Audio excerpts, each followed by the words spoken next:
بسم اللہ الرحمن الرحیم، السلام علیکم۔ میں سید شہریار علی نفیر بہت زیادہ امپورٹنٹ خبر لے کر آیا ہوں۔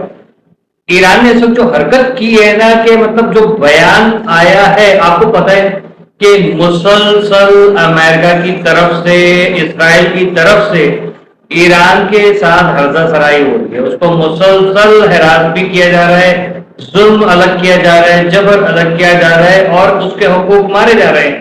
اور بار بار آپ کو پتا ہے کہ ایک تو جو ٹرمپ نے کل چھوڑی تھی لمبی لمبی، جس کے بعد پاکستان میں واہ واہ ہونے لگی، تو وہ ایک الگ چیز ہے۔ انہوں نے کیا پلان بنایا تھا جس کے اوپر انہوں نے B-2 بمبر اسٹیلتھ جو فائٹر جیٹس ہیں، جو کہ جو وہ آپ کا بنکر بسٹر بم گراتے ہیں، وہ اور B-52 جو ہے وہ انہوں نے بھیجنے کے لیے وہاں پر آپ برطانیہ سے انہوں نے روانہ کرنے تھے۔ لیکن اچانک سے ٹرمپ کو، کیونکہ ظاہر پرائس آئل کی بہت زیادہ ہائی ہو گئی تھی، تو اس کو دو کرنا ہوتا ہے جب بھی، تو ٹرمپ جو ہے نا وہاں سے کوئی بھی لمبی چھوڑ دیتا ہے۔ تو اس میں ایکچولی کیا ہوا کہ پھر پرائس کے آئل کی جو پرائس ہے وہ بالکل دو ہو گئے اچانک سے۔ اسٹاک ایکسچینج میں جس نے پیسہ لگایا تھا نا، وہ نے کہا ابھی اور ہائی جائیں گے تو کمائی کا ذریعہ ہوگا، وہ پیسے ڈوب گئے۔ ٹھیک، اب ہوا کیا ایکچولی سین کیا ہے؟ آپ جو تھمبنیل پہ جس شخص کی تصویر آپ نے دیکھی ہے، ان کا نام ہے عباس علی عبادی۔ جی ہاں، یہ ایران کے جو ہے وہ کیا کہتے ہیں، ایک تو ملٹری سے بھی ان کا تعلق ہے، اور اس کے علاوہ جو پاور سپلائی وغیرہ کا جتنا بھی پلانٹس ہیں اور یہ سب چیزیں، انرجی کے جو ہے وہ منسٹر بھی ہیں۔ انہوں نے ایک ایسا بیان دیا ہے کہ جس کے بعد جو ہے اس وقت لوگ پاگل ہو رہے ہیں، پریشان ہو رہے ہیں کہ یار یہ اس نے کیا بات کی ہے، بات کیا ہوئی ہے۔ انہوں نے کہا کہ اگر ہمارے پاور پلانٹس کے اوپر اٹیک ہوتا ہے تو عوام جو ہے وہ ذرا بھی پینک نہ ہو، کوئی پریشانی کی بات نہیں ہے، ہم بہت جلدی اس کو جو ہے وہ ریبیلڈ بھی کر لیں گے اور جدید ترین طریقے سے بنا دیں گے۔ اب یہاں پر آپ دیکھیں کہ اس وقت جو کھلبلی مچی ہوئی ہے کہ لوگ کہہ رہے ہیں یار کیا مطلب انہوں نے پہلے سے کوئی یہ تیاری کر کے رکھی ہوئی تھی کیا؟ ان کے پاس کوئی ایسی کوئی مخلوق ہے جو فوری طور پہ جو ہے وہ بلڈ کر دے سب کچھ اور سارا معاملہ ہے جو ہے وہ صحیح ہو جائے؟ آپ کو پتا ہے کہ ایران جو ہے 20 سال سے اس جنگ کی جو ہے وہ تیاری کر رہا تھا۔ سب کو پتا ہے بہت اچھی طرح سے، ایران نے کہا کہ 20 سال سے ہم تیاری کر رہے تھے اس جنگ کی، کہ یہ جنگ ہونی ہے، اور 20 سال کے بعد وہ جنگ سٹارٹ ہو گئی۔ تو آپ کو کیا لگتا ہے 20 سال کے اندر انہوں نے کوئی انفراسٹرکچر وغیرہ اپنا تبدیل نہیں کیا ہوگا؟ کیا انہوں نے جو ہے وہ ایڈوانس لیول پہ اپنی ساری جتنے بھی آپ دیکھ رہے ہیں کہ کبھی بورڈ سٹی آ جاتی ہے، کبھی جو ہے میزائل سٹی آ جاتی ہے، کبھی ڈرون سٹی آ جاتی ہے، کبھی لانچر سٹی آ جاتی ہے، مطلب کچھ نہ کچھ آتا ہے۔ مطلب ایران جتنا بڑا اوپر سے دکھتا ہے اس کا کئی گنا وہ اندر بھی ہے۔ ٹھیک ہے، وہ کہتے ہیں نا اکثر ہم لوگ کہ بھائی اس کے خط پہ نہیں جانا، جتنا یہ باہر ہے اس سے زیادہ اندر ہے یہ زمین کے۔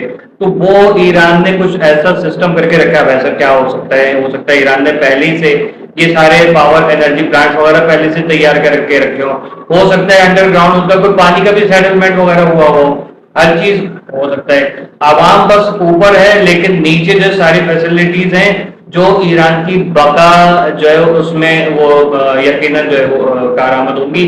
اب یہاں پر ایک وہ آتی ہے بات کہ کیا ایران کو اپنی عوام سے محبت نہیں ہے کہ وہ ان کے لیے بھی کوئی انڈر گراؤنڈ کچھ ایسا سیٹلمنٹ کر دیتی؟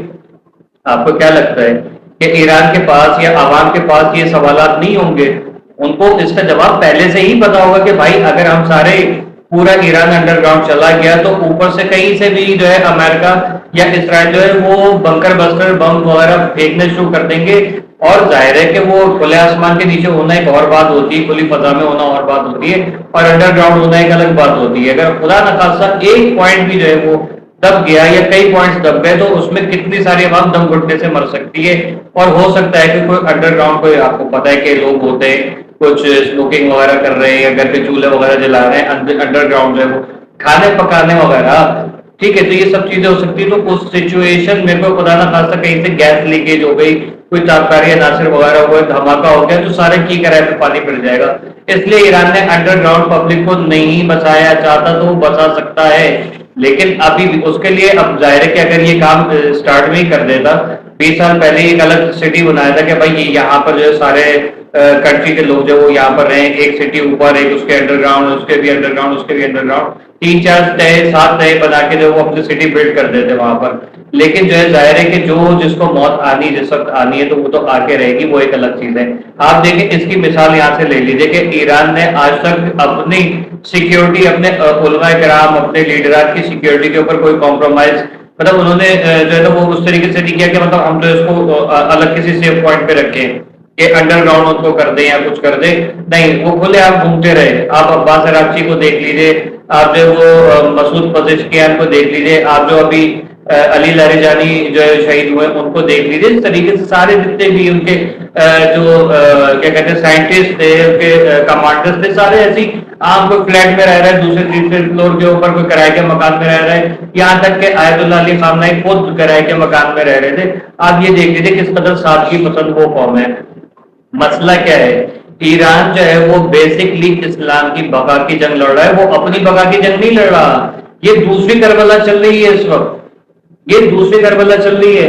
اس میں جو ہے وہ سب کا، سوری ٹو سے عجیب سا ورڈ استعمال کر رہا ہوں، حلالی اور حرامی کی جو ہے نا یہاں پر پہچان ہو رہی ہے اس وقت دوبارہ سے، کہ وہاں پر بھی مولانا امام حسین علیہ الصلوۃ والسلام کے ساتھ جو دوغلا بنا کیا گیا تھا، ان کو دھوکے سے بلایا گیا وہاں پر، خطوط لکھ کے اور کیا کچھ کیا، اس کے بعد جو وہاں پر وہ کر گئے۔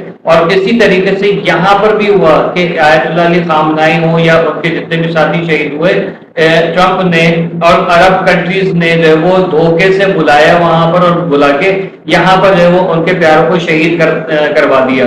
ٹھیک ہے، یہ ساری چیزیں جو ہے وہ ہوتی رہی۔ بیک پہ کون؟ آپ کو پتا ہے منافقین موجود تھے۔ جب آپ کو یاد ہوگا سفیر کربلا جب وہاں پر گئے تھے، مولا امام حسین علیہ الصلوۃ والسلام کے چچا زاد بھائی حضرت مسلم بن عقیل جب وہاں پر گئے تو ان کو بھی جو ہے وہ اسی طریقے سے تنگ کیا گیا، اور ان کی مخبریاں بھی ظاہر کی گئی۔ تو وہی معاملات جو ہے وہ چلے جا رہے ہیں ابھی بھی۔ وہ اس وقت کوفی تھے، اب پورا عرب جو ہے وہ کوفہ بنا ہوا ہے۔ تو عرب کنٹریز جو ہے وہاں سے، اور وہ اس میں افغانستان بھی ہاتھ دھو رہا ہے، اس میں انڈیا بھی ہاتھ دھو رہا ہے، اور یہ جو اپنے لوگ بھی کچھ بھاری اجرتیں لے کے جو خاص ایک طبقہ جو ہے وہ وہاں پر یہ مخبریاں کر رہا ہے اور لوگوں کو شہید کروا رہا ہے۔ تو یہ چیز یہاں پر بہت زیادہ امپورٹنٹ ہے کہ دیکھیں کس طریقے سے اس وقت جو ہے وہ لوگوں کا پتہ چل رہا ہے۔ اب میں یہاں پر سلوٹ کروں گا، سلام کروں گا اپنے تمام اہل سنت بھائیوں کو، اور جتنے بھی اس وقت مکتبہ فکر کے لوگ جو ہیں وہ اس پوائنٹ کو سمجھے ہیں، ایران کا ساتھ دے رہے ہیں۔ ایک شیعہ سنی فساد ختم ہو گیا الحمدللہ۔ وہ کہتے ہیں نا کہ شہید کی جو موت ہے وہ قوم کی حیات ہے، تو بے شک جو ہے وہ آیت اللہ علی خامنہئی کی شہادت جو ہے اس نے اس مسلم امہ کو، خاص طور پہ جو پاکستان، انڈیا اور کیا کہتے ہیں آپ کا بنگلہ دیش وغیرہ ٹائپ کے جو ممالک ہیں، مطلب کم از کم ان تین ممالک میں جہاں سب سے زیادہ مسلم لوگ جو ہیں وہ رہتے ہیں، ایک بڑا ہجوم رہتا ہے یہاں مسلمانوں کا، ان کو کم از کم آپس میں ایک کر دیا، ماں سوائے چند ایک کے جن کے دلوں پہ اللہ تعالیٰ نے مہر لگا دی ہے، اور ان کو جو ہے وہ ساری زندگی جو وہ اسی میں لگا دی کہ اب یہ بھٹکتے ہی رہیں گے، کیونکہ ان کو جو ان کے لیے کہا گیا ہے نا سمن بکمن عمیٌ فہم لا یرجعون، یہ اب اندھے گونگے بہرے ہیں، ان کو نہ کچھ سمجھ میں آئے گا، نہ کچھ انہوں نے سمجھنا ہے اور نہ کبھی سمجھنا چاہیں گے۔ یہ ان کی جو وہ حالات ہیں، آپ دیکھ لیجیے ہمارے جس طریقے سے چل رہا ہے۔ تو یہ ہے ایک وہ قوم جو ایک چھاٹی ہو گئی ہے۔ وہ کہا تھا نا کہ جو آپ کے بڑے مشہور اسکالر تھے، انہوں نے کہا تھا کہ یہ چھاٹی ہو رہی ہے، اور چھاٹی ہو گئی واقعی میں، کہ ایمان والے ایک جگہ پر آ گئے ہیں۔ اس میں جو ہے وہ اہل سنت کا ایک بہت بڑا طبقہ جو ہے وہ ماننے والے، وہ میں نے دیوبند کو دیکھا، میں نے اہل حدیثوں کو دیکھا، ان کے جس طریقے سے بیانات آ رہے ہیں کہ یار دیکھیں آخر کار جو ہے وہ معاملات کلیئر ہو گئے کہ فقہ جعفریہ کے لیے کس قدر جو ہے وہ لوگوں نے مغلظات جو بچوں کو انجیکٹ کی، اور آج جو ہے وہ سارا جھوٹ جو ہے وہ کھل کے سامنے آ گیا، سچ جو ہے وہ سب کے اوپر واضح ہو گیا۔ تو بے شک اللہ کی تدبیر سب سے زیادہ بہترین ہوتی ہے۔ تو یہ ایک ایمان افروز جو ہے واقعہ ہو رہا ہے، اور اس میں سب لوگوں کو ایک ہی ہونا چاہیے۔ تو یہ یاد رکھیے گا کہ ایران کے ابھی جس طریقے سے عباس علی آبادی نے یہ بیان دیا ہے نا کہ یہ ہمارے اوپر کوئی مطلب پبلک جو ہے عوام گھبرائے نہیں، ہم اس سے زیادہ بہترین پاور پلانٹ بہت جلدی بنا لیں گے۔ تو یہ ایک جو ہے وہ قوم، ایک لیڈر جو ہوتا ہے نا اس کی یہ پہچان ہوتی ہے، وہ ہر چیز کے اوپر، ہر پہلو کے اوپر نظر رکھے اور اپنی قوم کو فیسیلیٹیٹ کرے۔ دنیا میں سب پیٹرول کی قیمت کہاں چلی گئی، بجلی وغیرہ کا معاملہ چل رہا ہے، لیکن ایران دیکھیں، ایران نے اپنی قوم پہ 1 روپیہ 1 پیسہ بھی اوپر نہیں بڑھایا۔ اسے کہتے ہیں اصل لیڈرشپ، جو کہ ہمارے ہاں بہت زیادہ اس کی کمی نظر آ رہی ہے تمام مسلم ممالک میں۔ اللہ حافظ. پاکستان زندہ باد. ایران پائندہ باد.